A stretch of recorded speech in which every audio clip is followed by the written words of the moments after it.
vibe to this. Let's groove to this. Flow with this. Ride to this. Let's vibe with this. Let's flow with this. Let's groove to this. Vibe to this. Flow with this.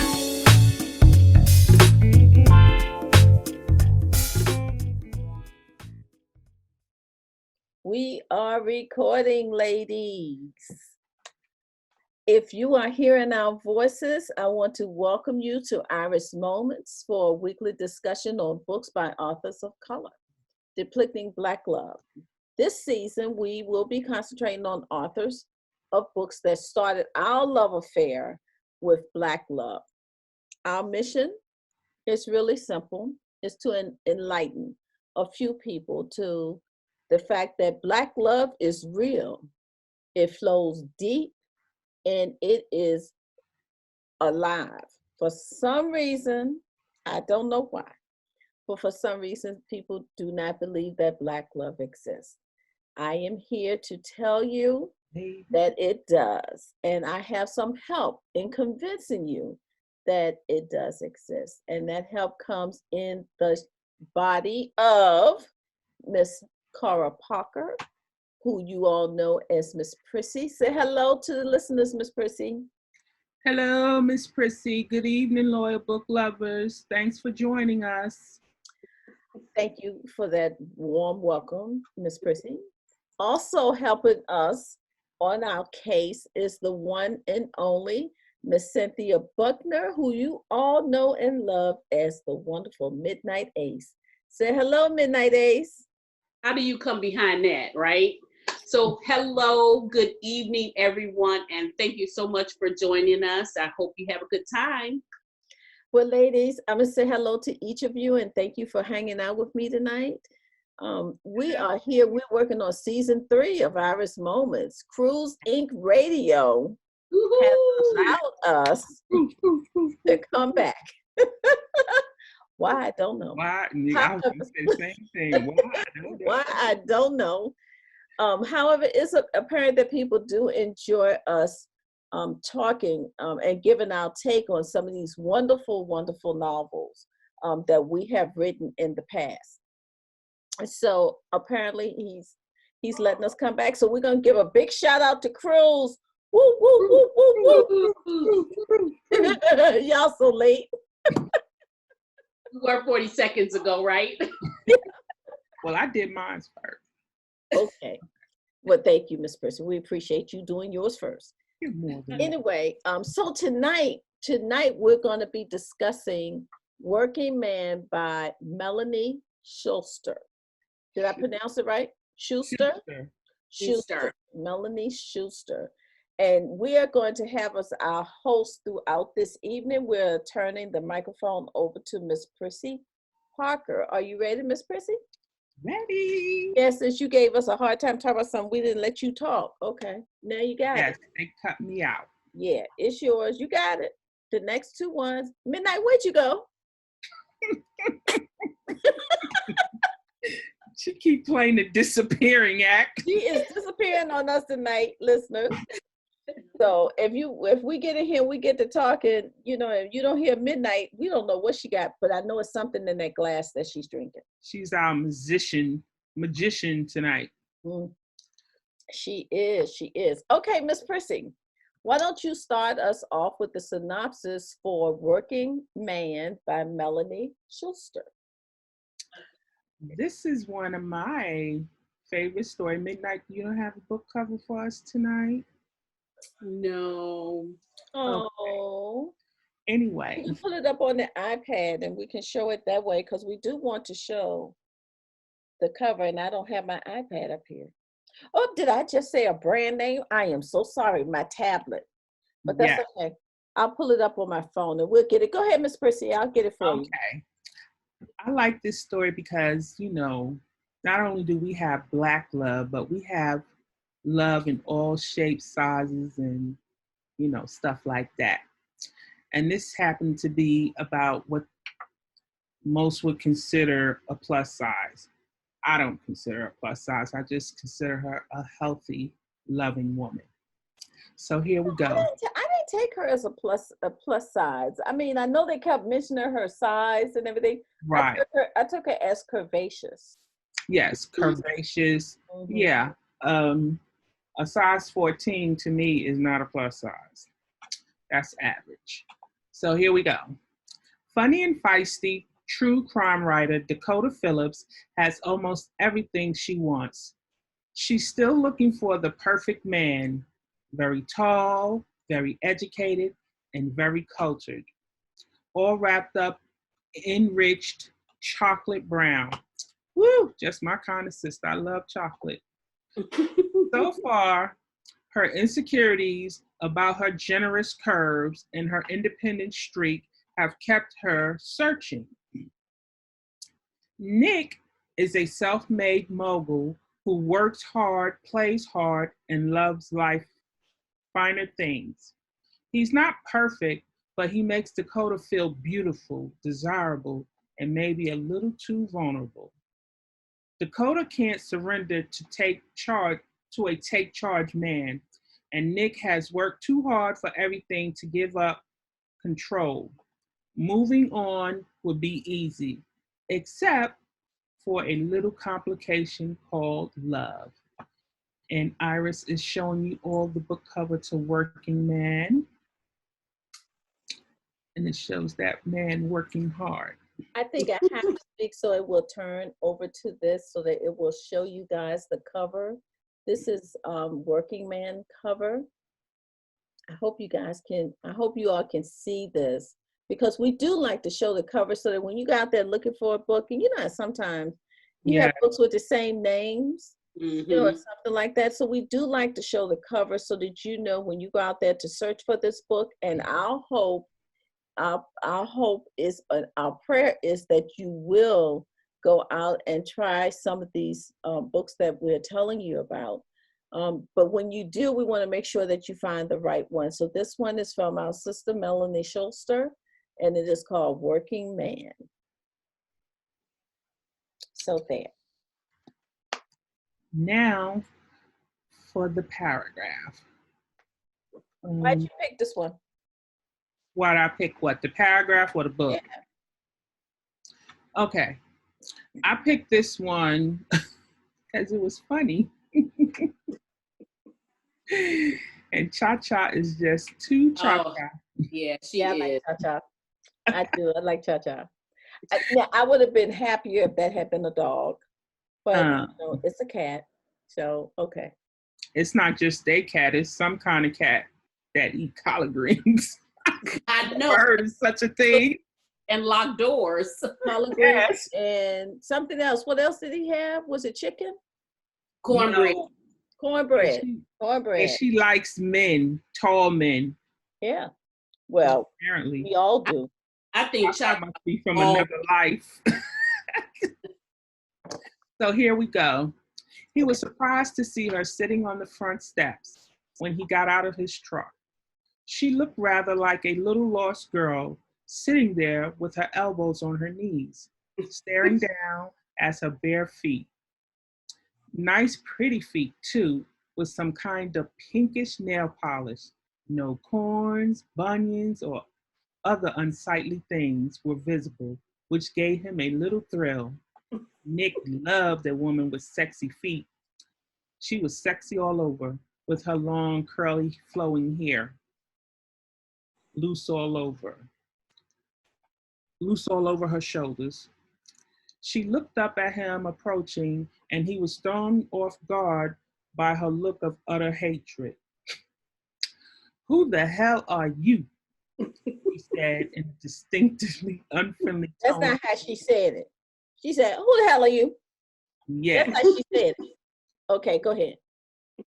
Nick kept walking until he was at the foot of the stairs. "I'm Nick Hunter, remember? The truck driver that bumped into you yesterday." Dakota looked blank for a moment and then frowned even more. "Oh yeah, I remember. That was the first of 3 horrible things that have happened to me since I got to this wretched town. Yes, I remember your girlfriend slamming into me like I was invisible." It was a fun day, she said drolly. A lesser man would have dropped off the flowers and scrammed, but Nick was too tough for that. He made a motion with his free hand, and she actually scooted over to make room for him to sit next to her. I came to apologize, he said, again for my niece's part in the mishap. Trying not to emphasize the word niece. Before she could react, he asked what other two things were that has caused her to be upset. The second thing was getting here and finding my newly refurbished townhouse is a piece of junk. It gets a pile of crap. It's just a pile of crap from top to bottom. And if I ever get my hands on that so-called builder, I'm not going to leave enough pieces for him to be buried. I don't know how things are done in Chicago, but there are laws against fraud and misrepresentation in DC. And when I'm through with that piece of slime, he's going to be intimately acquainted with every one of them, she said. She didn't raise her voice, but the calm, deadly words let him know she meant every single one. This impressed him almost as much as her perfect complexion and her long, silky eyelashes. Well, that's two things. What's the third thing? Dakota looked at him directly for the first time, her face a mask of weary disgust. My cat, the lovely Cha-Cha, managed to lock me out the house. I came outside to get something out of the car, and before I realized the car keys were in the house, I heard the door slam shut and a loud click, which meant that girlfriend put her big fat paw right on the lock. So I'm out here with no keys, no cell phone, and she's in the house laughing at me. I would be dying too. Nick stared at her for a long moment, and he tried hard not to laugh. But when he turned to see Cha-Cha sitting on the windowsill, looking innocent, he had to. He burst into laughter, and surprisingly, Dakota didn't seem to be offended. Or contrary, she shrugged. Knock yourself out. If it was anyone else but me, I'd be laughing too. You don't happen to have a cell phone I can use, do you? That was funny. I could actually visualize that happen. I don't have pets. I don't do pets. But I can see that happening. So, ladies, what are your thoughts about Dakota and Nick and Cha-Cha? Let me just say this one thing too. I was all prepared to say, and I think pretty much I can say, this is my first Melanie Schuster's book. Really? I believe so. But then when I was reading and I got to the part, it was like a part kind of close to the end, I was like, no, this sounds familiar. So I'm just going to go on record and say that this is my first Melanie Schuster's book. Mm-hmm. I absolutely had so much fun with this book. Mm-hmm. I could not put it down. I had so much fun with them. I loved Nick and Dakota. Me too. I just love them. But one of the things too is that didn't you find it odd that how he just got so close to this cat when his sister-in-law said that he didn't like cats? But you didn't see that throughout from the very beginning when he walked in the house with the cat. He was just so close to her, and I wonder what would make him do that if he didn't like cats. Because he was caught up in the woman, honey. Dakota had his mind and his eyes like that, and he knew that was the woman for him from first look, because it was just too. Remember when the accident happened, and his niece said, "I see you, Uncle Nick," staring at her backside and everything. She said, "I know that's the type of women you like." He said, "How do you know what type of women I like?" She was, and she was like, whatever. But yeah, I think he was attracted to her looks. Apparently they mattered to him because he said her hair, her complexion, and all of this other stuff. So initially he was a surface man. You know what? I didn't understand though at the accident site, she kept saying that he didn't like her because of the way he looked at her. So apparently he gave her some kind of scowl or something like that. So I didn't know what it is? You ever seen a man trying to look at a woman and not look at her and try to cover so it might look like he's not paying attention, but he is, on the sly. So, with his niece there and everything, he was trying to play it cool. But, apparently his niece know his type and knows what he likes. So to Dakota, it seemed like a frown because remember she was bending over, so he can't be actually looking at her like with a big smile, like, oh, I like that booty or whatever. So he just, kind of like played it off like he wasn't really looking at her too hard, but he was. So Miss Iris, why are you so quiet? What do you have to say about Nick and Dakota? Probably there was no killing in it or something. But it wasn't. It That wasn't even a good ass whipping up in here. So no, I'm sorry. I'm sorry. It wasn't. However, I did like Nick and I did like Dakota. So I did like both of them. But there's a couple of things I did not understand. I didn't understand they made a deal. There was a deal made about her being this big time author, but it was never really talked about. So I didn't know if she was an author or if she was a crime investigator for the network. I'm not sure which one it was, but that part was a little confusing. They did say she was a crime writing author, and she did investigative reporting, but with just like I guess with you as an author, when you do your research or so whatever her investigative work did, she would, what she found or whatever, she put in the book. Like what you hear, you put in the book, sort of like that type of thing. I do understand what Iris was talking about because so when the niece found out who she was, she made the big deal about her being an author. Right. But her job was investigative, a journalist. So I guess what, and I kind of gave me pause too, Iris, on that. So I guess, as I read on, you saw more about her investigative reporting because that was her day job. And I guess being an author was like her second job. It wasn't a primary, yeah.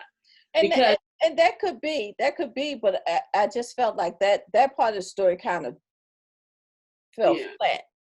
Right. It fell flat because it was never really, discussed. And then with Nick, I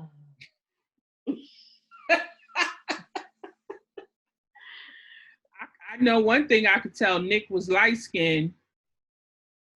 Yeah, I didn't understand those green eyes either. Like I was trying to find their heritage. Not even from the green eyes, but it was something mentioned about his brother. I think they twins or something. No, they're brothers. They're not twins. No, it was something mentioned about his brother. They was talking, and he said something to the effect, "Oh, you think because you all bright and light," or something to that effect. Maybe not those exact words. Made me realize that he's kind of brown skinned and not chocolate. Yeah. Okay. I don't think that mattered one way or another. But the thing about Nick that I didn't get is how was he able to pay all this attention to her this whole time in the beginning, all of this attention about her house. He never went to work when, at the beginning of this whole story, he ain't never go to work. We didn't have an issue with him going to work until after he done got some of that booty. Then all of a sudden, now he got to go to work because working this is what I do, whatever the hell he said. But I'm a working man. Okay, he was a working man when he first met her too. Right. You know what I'm saying? But he was didn't have maybe he didn't have any projects going on during that time. Maybe he was on vacation because he was Maybe showing some. he I got mean, robbed too. but that threw me. That threw me. But Me I would too. tell you this. I'm not I've come to learn. Miss Prissy and Midnight has taught me something about myself. I have to have some drama and in my stories for me to really sink my teeth into them. You know, like after I read this particular story, I had to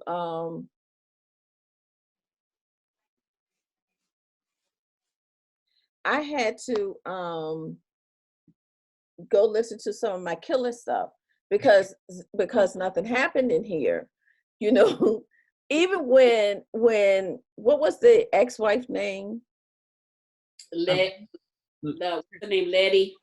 Oh yeah, Letty. Country. Letty. I'm sorry. Even that whole scene with Letty and stuff. I'm sorry. I found that difficult to believe that she had the music on. She had stripped out her clothes. He's upstairs in the bathroom, and he don't hear any of this. You know, he doesn't hear any of this going on. And why did she come to? How did she know she was coming to his house at that time? Even if she said, "I figure he's coming," how did she know she was coming at that time?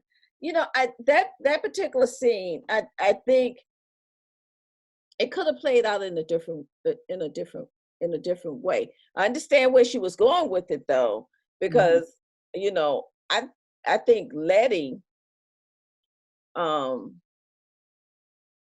don't understand why she didn't see that Letty was still after this man, or that Letty was interested in this man, because even at the very first time that she went to the office, there was a mention of some kind of look on Letty's face, remember? Well, but she was made aware by her sister. No, I'm talking about why she wasn't aware. But I think yes, she did realize that there was a look, but at that time she wasn't going. You know, she wasn't going to be with him. She was just, but she had picked up on that look. You know, that took place there. And so I think at that time she didn't know that she was an ex-wife neither until the his brother's wife was told her. Well, I think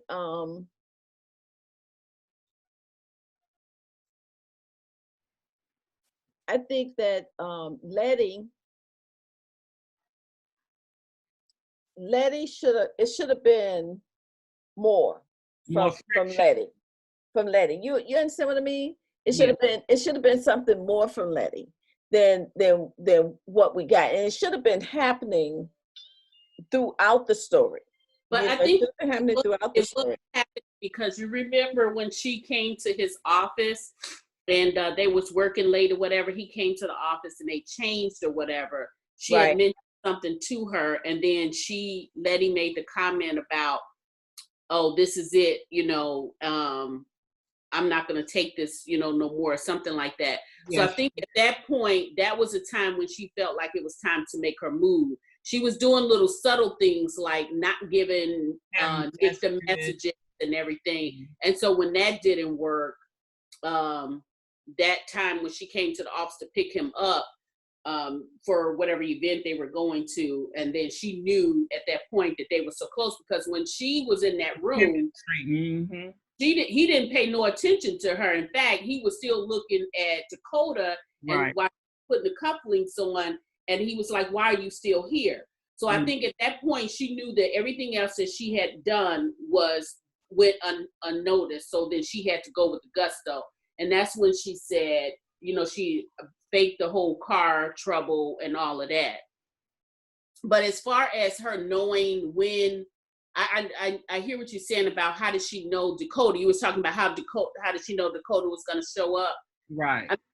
When I did read that, I was like, maybe she was thinking like, if I was the woman, I would have did I this. was thinking. Yeah, I think it was just women instinct on, when they do underhanded stuff. They done Yeah. thought it all out anyway. Let me tell y'all something. I write underhanded stuff all the time. I write women doing dirty stuff or deceitful stuff all the time. And we knew that Letty was, once we found out that Letty was his ex-wife, we knew it was going to be some issue. Well, actually, before that, we knew it was going to be some issue with Letty because of the way that her first appearance was on the scene in the book. Mm-hmm. But as I said, there was a few things that just kind of caught me. It just kind of caught me a little bit. And that could be too, because as an author, I guess we reading things and we say, I would have did this right here, or I maybe I would have did that. But it's not my story; it's her story. Right. She has to tell her story her way. And I have to say, I enjoyed this story. I enjoyed this story, so it wasn't as difficult for me to read as one of the others that you guys have suggested that we read. But I did enjoy this story. I like Dakota and I like Nick. I even like the sister. I like the sister-in-law. And I have a feeling that these people are in other books. I'm pretty sure that the brother and the wife, I'm sure that their story is probably in another book. So that's something that I pick up, and I may actually go and pick that up, to read it, because I did enjoy The second reading book it. is Model to Perfection. Oh, that must be her sister that's going to get a man. Right. That's the But second. let me ask you guys a question. Dakota had a hang up about her size. Do you think, this is another thing that confused me. Dakota was supposed to be such a strong woman. Did you guys get that? She was, she was this relentless journalist that went after her story with gusto and everything. But yet she was able to let the little microscope of a man, Right. tear down her self-esteem. So do you think that a man, and this is a man-woman question, do you think that a man can really make a strong woman self-conscious about herself? Yeah, I think that part about the fiance or ex-fiance making her feel that way about herself, I think that was believable. And I would even go so far as to say that the strong, relentless woman that we saw was after the fact. Mm-hmm. You know what I'm saying? After she went through all of this and she pulled herself up from her bootstrings, was what was the result. Was the result of this. And then like what happens in so many relationships, when you have a bad relationship and you do overcome it and you get hard, and then the next person that come is maybe nice and maybe the one for you, and you can't accept it because you've been hurt by this, so you close yourself off. Maybe. So I think that part was believable for her. And it's true. I personally had that experience. Not so much, it's not so much made her weak, but when you're in a relationship and you're trying to make it work, especially if you're in it, for a long extended time. And because remember, he didn't start acting indifferent until after they got engaged. True. So they had already been together for some time before he started acting different. And then, I've been in a situation like that after, being in a relationship for so long, you put so much into that other person and everything because you're a couple, that you get your own personal standards for, what you want, how you feel. And you know how people say sometimes they say, and I guess you find it to be true, is that you lose yourself. You lose yourself in a relationship. And I have to attest to that because 23 years You know, I was with Raymond, and when he when he died, it was like me having to rediscover who Iris was, because it had been Raymond and Iris. Right. You know, for so many years, it been Raymond and Iris, Raymond and Iris. But then when he died, it was, you know, okay, I have to figure out who I am, and I'm a whole lot of things, but I'm not a weak person. Right. You know, and I had to figure out, you know, who I was, and every now and then, and I'm feeling like I'm just, you know, rediscovering who I am, right? So I guess that could happen. I just worry that we, as women, we need to make sure that we stay true to ourselves, you know, stay true to who we are. Right. You know, too, even though you can let this man in your life. You know, you can definitely let this man in your life, but find a way to stay true to who you are, you know, Right. as well.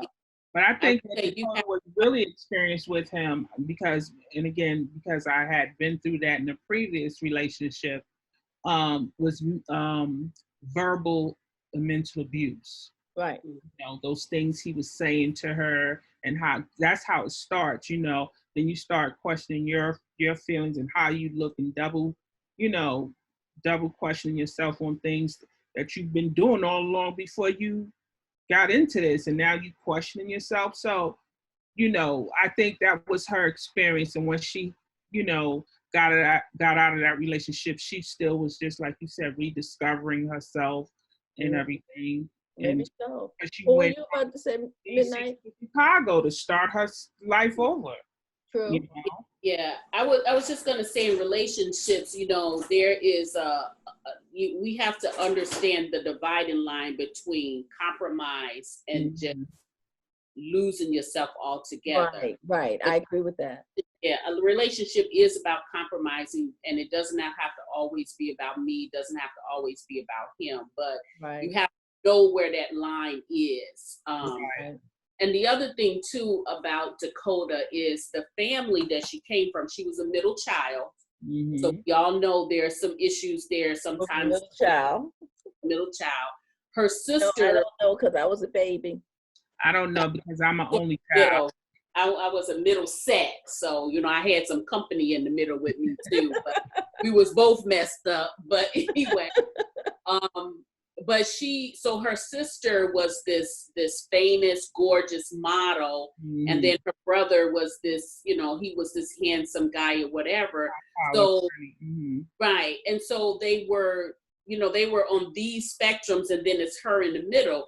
And then let's go back to there's something you said about her career. So the brother was obviously doing okay. I think he was in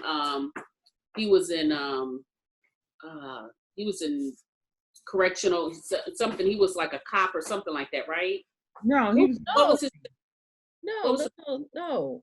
He was I'm trying to remember what he was. I know he was a Greek, because that's how she met the contractor. Right. He was a Greek. I don't remember. He was in some type of business. He was an attorney. Okay. Yeah, he was in business. A lawyer or something, maybe. He was a lawyer. Yeah, something like that. Right. And so law enforcement. Right. And so they were both, you can tell they both looked out for her, like she was just, you know, because he got the contractor for her. And then she was like, you know, whatever happens, like if you need me there, I'm there. You know what I mean? Right. So it was like, I think all of this stemmed from the guy she was the ex-fiance. Right. So I think she had to kind of do things on her own. And she kept saying, I don't want to have to go to my father and ask him for money. So we know that the author thing wasn't the prime job, because it was that she wouldn't have to go to her father for money. You know, not that she was dirt poor, but you know. Okay, Miss Prissy, what was your first question? Well, we kind of was just discussing it. I said, what did you think of Nick at first? Like when the accident first happened, and like you said, how he was always with her in the beginning, from, you know, then all of a sudden he's working all the time. But what was your in that awful old pimp apartment that he moved her to until he fixed the house. Yeah. I was cracking up when she described that circle bed and the leopard skin this and that. He was a bachelor. You know, he was a bachelor, so you're gonna expect some of that. It seemed like he went a little extreme with his, but you know, he was a bachelor, so that was to be expected. But did he have to spend so much money on all of that garb? But that's what he said. He said his brother that, was very poor, so when they got into money, they, he bought all of this ostentatious stuff and over the top. He just didn't know how to put it all together to make it look as much as it cost. Right. That's what it seemed like. Okay, Midnight, what's your first question? Well, okay, so we talked about the meetup already, so we got right into it. So, okay, so how do you all think Nick handled the situation with his ex? Like a dumb man would. Exactly. Okay, that's what I say too. Like a dumb man would. Why would you even have? You could find her another job if he was as well known, as he was, and in the construction business.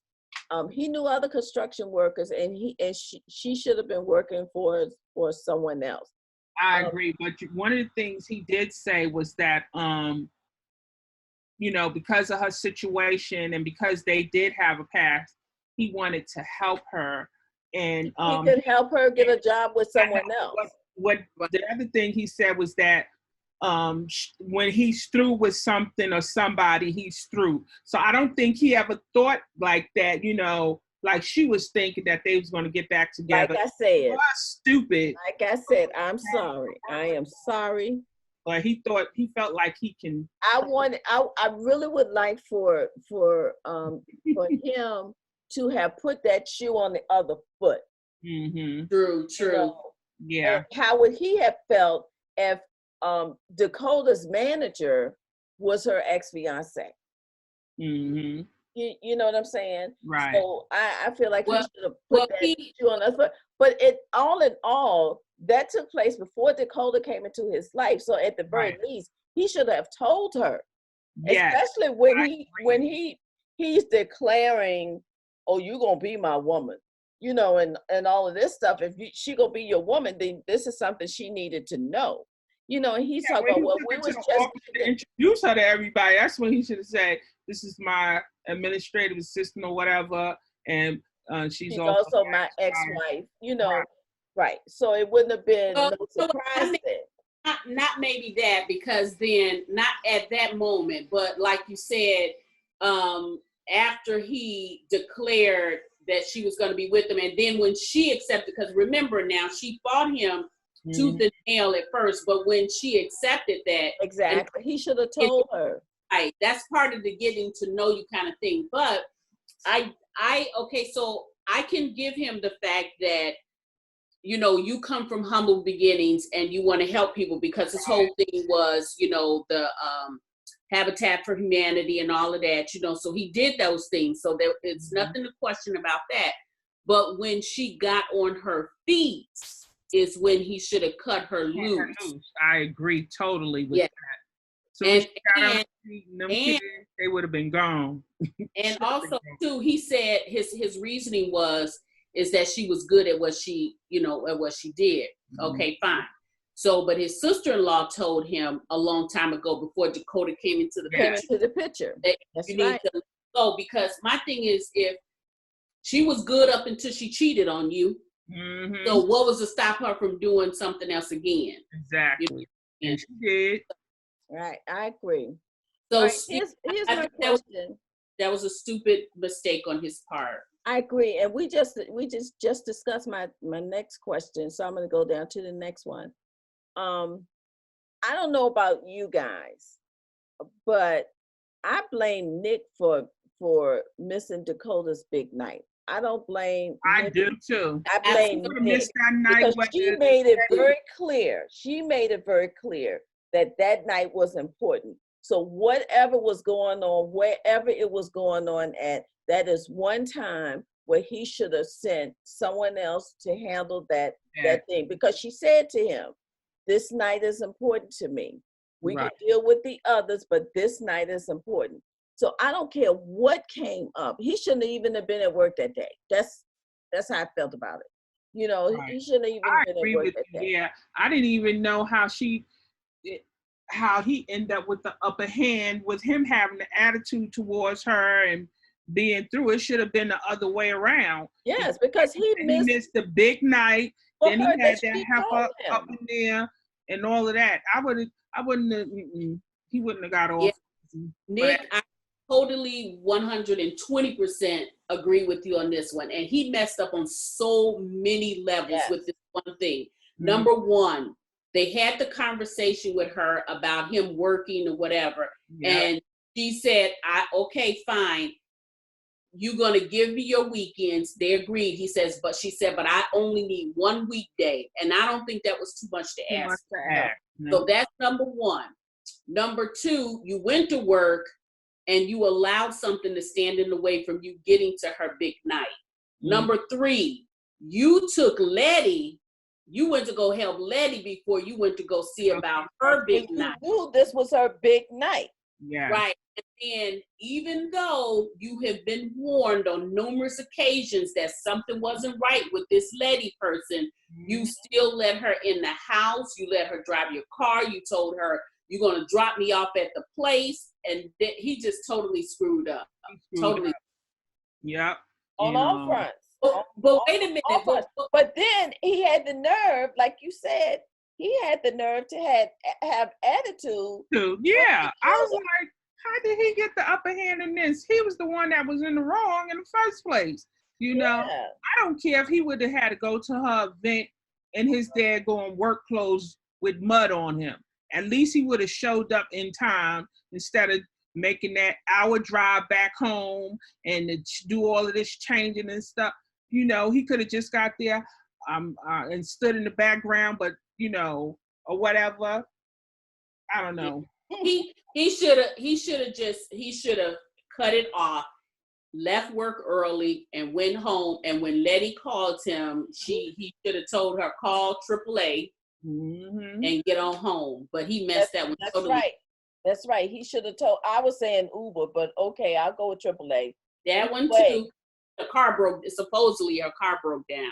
Yeah. So. But she said later it was nothing. Well, I knew from the beginning it was nothing wrong with her. She was just trying to interfere in a relationship. Yeah, I was totally like baffled about how he got the upper hand and treated her like she did something wrong when he was the one in the wrong. Yeah, but that part is true. That's true. Did you guys feel about when they had their the breakup or the big blow up or whatever, and he walked out? My thought process is that he was done with her. And he said once he's done with something, he's done. So I automatically assumed that they would not get back together. Right. But maybe there was going to be some things, or somebody was going to bring that up. Well, I would tell you this. I would have been done with him because he was. Well, she actually was after, you know, he didn't respond to her apology and everything. It was her sister. It was after he got that letter. He found out all the stuff Letty was doing, and he got that letter when his postal person, mail person, asked him about the letter that he was expecting or whatever. But that's another part I didn't understand. That's another part I didn't get. You know what? She just thought out of her mind, oh, she's gonna write him a letter. Really? Well, I don't think she just thought out of her mind. She's a writer, Iris. So she was, and I've done this too.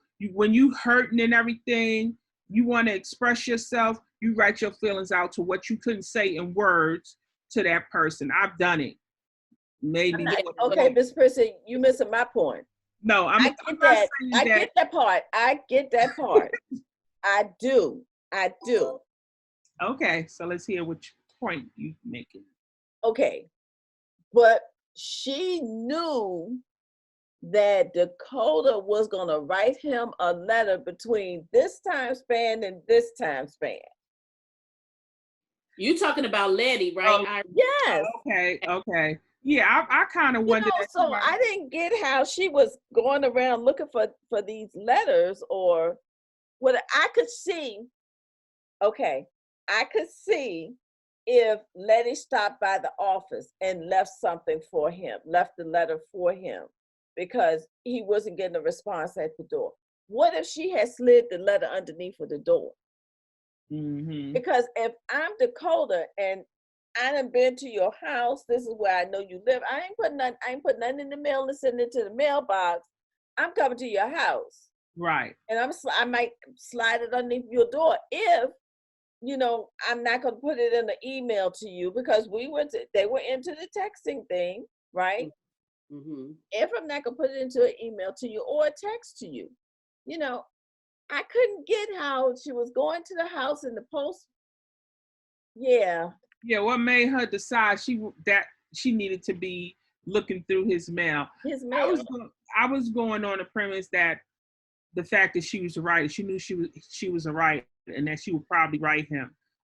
When I first read the story, I was like, how did she know she was gonna mail him a letter? That part didn't make sense to me neither. It didn't give me. Okay, ladies. Miss Prissy, do you have another question? I did have another question. I mean, we talked about it a little bit, but what did you think about Nick? Do you think he went overboard for Dakota's car? The way he, had them do this, and then I think he went overboard with everything with Dakota. I really do. I think. Like, who does that? Yeah, I think what I would have wanted to see from him is the only part that I really, really, really wanted to see and was disappointed that we didn't see it. I want to know, what did he do to Benny? What's his name? That's what I wanted to know too. Yes, me too. Why is every crook named Benny? Well, I don't know, but Benny or Benny. Benny the crook.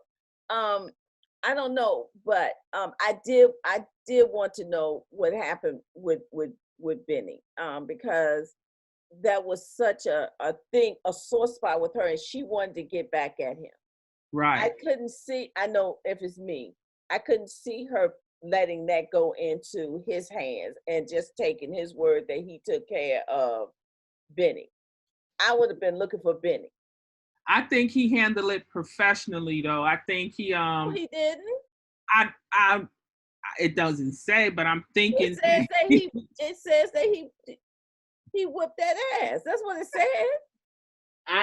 Or either I didn't know whether or not he did it or if he had somebody else do it. But right. What happened to Benny? He didn't. You don't.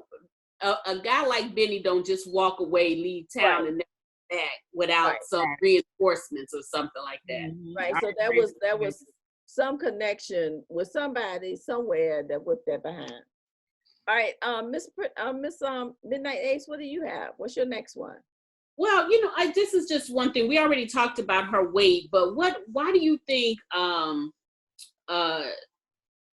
What do you think about how she could? Why couldn't she take Nick's affection about her and her weight? He kept telling her that he liked the way she looked. He would rather have her, with the curves and everything instead of skinny. And then when they went out, remember when he was going to take the sister out? Remember he kind of pushed the sister in front of him just to see how he was going to react, whether or not he was going to stop and take pause and look at her. I mean, why couldn't she take him seriously at that point? Well, I think you do get beat down. Mm-hmm. I think the guy before him had beat her down about her size and everything like that, and I think she took that to heart. But she mentioned even when she was in high school, when she would come home with a boy, they once they saw her sister, they would be more into her sister than But herself. the sister saw it from the other way, where everybody was talking about the curves of Dakota and the this of Dakota, Right. you know, the boom, the bam, the boom, you know, of Dakota. So the sister was taking it the, you know, totally the other way. But I Right. do think that just like right now, I'm not crazy about my size, you know. So when you walk into a room, you know, I don't expect men to look my way because of my size. And if one of them did, I'm gonna have to wonder, what the hell wrong with you, you know? But there are men out there that, you know, love big women or whatever size. Maybe so, you know, and I that used- may be so, but I get feel like that part of the story. I felt kind of, you know, like that. But, you know, there's big women in my family. And I had an aunt who weighed close to 400 pounds, but honey, she wore that 400 pounds like she was a model. You hear me? That's great, but that don't have nothing to do with how you feel about whether or not a man, in or your whether or weight. not a man is going to look at you, especially when there's a room filled with people like Midnight Ace. Oh. You know what I'm saying? That's true. So it does. I have to say, it does make you, you know, why is he even paying it? Why is he even over here talking to me? You know, so at that part of the story, I didn't have any issues because I could really understand why she felt the way that she did. So that is one part of the story that I did get. So that was cool. Overall, I think this was a nice story. I did enjoy reading it, and I would probably go look for the sister story because I would like to see what happens with the sister, and I also would like to know the friend Tony. I said that that ring wasn't real. I'd like to know the story behind that. I want to know as well. Gonna get with Zane. I gotta go read the series. Well, we're gonna have to. I guess we're gonna have to. Okay, ladies, we have to get down to the playlist because. Well, I just want to say overall, I did love Dakota and Nick's story. I love the way he knew right away, he felt right away that she could be the woman for him, and she was. You know, their love story was, you know, unique within itself. I think, you know, for him to love, what you said, love at first sight type of thing for him. But ain't nobody die. Ain't nobody get that behind whip. Ain't nobody get beat down. You know, it was a true romance, happily ever after. Look, when we get done reading one of your books, these are one of the books that we read. We so hyped up after reading one of your books. We gotta go to a Melanie Schuster and kind of calm our nerves. Well, this was a good one. This was a good one. So a variety to kind of change your palette in between different. Thanks a lot. And it did have my interest enough to want to know what happens with the sister and what happens with the other friend Tony. Yeah. There. Okay, let's get to the playlist. Midnight, why don't you give us your playlist first? Okay, so my playlist for the working man is, of course, Brick House. By the Commodores. 24, 36, no, 36, 24, 36. And that's all I was thinking about in my head when I was reading that because it kept, talking about her curves. So that one was for Dakota. And Between the Sheets by Isley Brothers because, Nick talked a good game. He did. He did. But he backed it up. Right?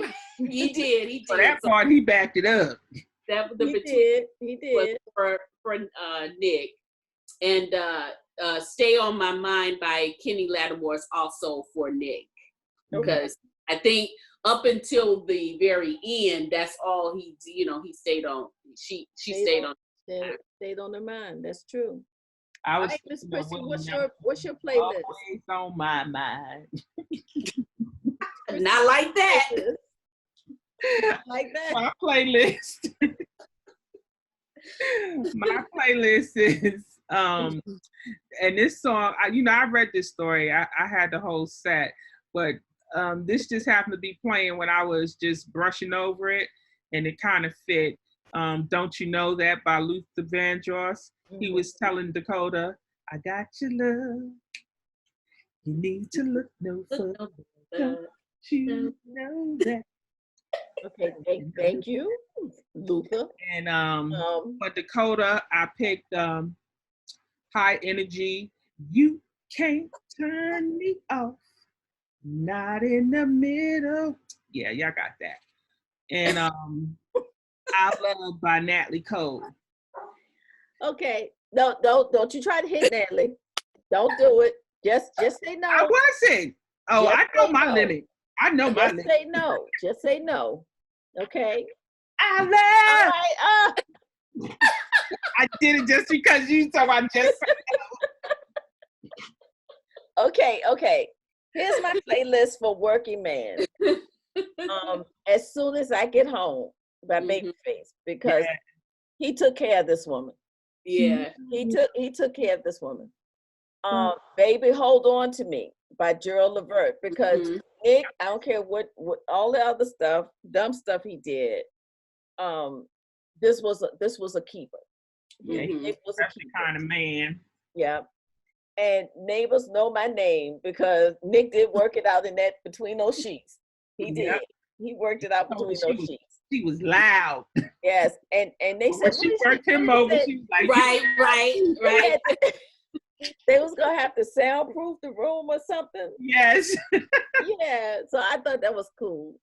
So here's our playlist. We have As Soon As I Get Home by Babyface, Baby Hold On to Me by Gerald Levert, Neighbors Know My Name by Trey Songz, Don't You Know That by Luther Vandross, You Can't Turn Me Off by High Energy, and Our Love by Natalie Cole, Brick House by the Commodores, Between the Sheets by the Isley Brothers, and Stay on My Mind by Kenny Lattimore. So to our listeners out there, when you go out and get a copy of Working Man by Melanie Schuster, have these songs. Have a list of these songs somewhere where you can just go in and put them on the playlist and just let them play as you're reading this story. Our hope is that the music will enhance the story for you while you're reading it. So, well, ladies, that's our show for today. I want to thank Miss Prissy for joining us to help us spread some Black love. Miss Midnight Ace, want to thank you for joining us to spread some Black love. I would like for you ladies to take a moment, if you will. Midnight Ace, tell us where we can find you. You can find me at the Midnight Ace Book Bar, Facebook, Twitter, and Instagram. And my website is www.midnightacebookbar.com. Thank you, Miss Midnight. And Miss Prissy, let the listeners know where they can find you. You can find me on Facebook, Instagram, Twitter, and LinkedIn. And you can reach me at stylesetters@gmail.com. That's STYLESETT.ET@gmail.com. Yes. Okay. And I am your hostess. My name is Iris Bolling. You can reach me at irisbolling.net. You can also reach me on Facebook under Iris Bolling. You can reach me there underneath for Siri Austin. You can also reach me on Twitter and Instagram under Siri Austin. I don't know where else you can reach me right now, but I'm drawing a blank. But those are the places you can find me. My books, if you would like to go out there and sample some of my books, can be found on my website. They can be found on Amazon, Barnes & Nobles, Apple, Kobo, and I'm missing somebody. I don't know. Google Play. Yes, Google Play. I want to thank you all for joining us to listen to our discussion of Working Man by Melanie Schuster, Her book can be found on Amazon.com. Please go out there and give it a try. Give it a try. Join us again next week as we discuss Black love in books and in real life. Remember, there is romance out there that will entice your mind. We are out. Miss Prissy, do your thing. Iris moments. Stop laughing, Midnight. Okay, we're out. Come on, y'all. Let's vibe to this. Let's groove to this. Flow with this. Ride to this. Let's vibe with this. Let's flow with this.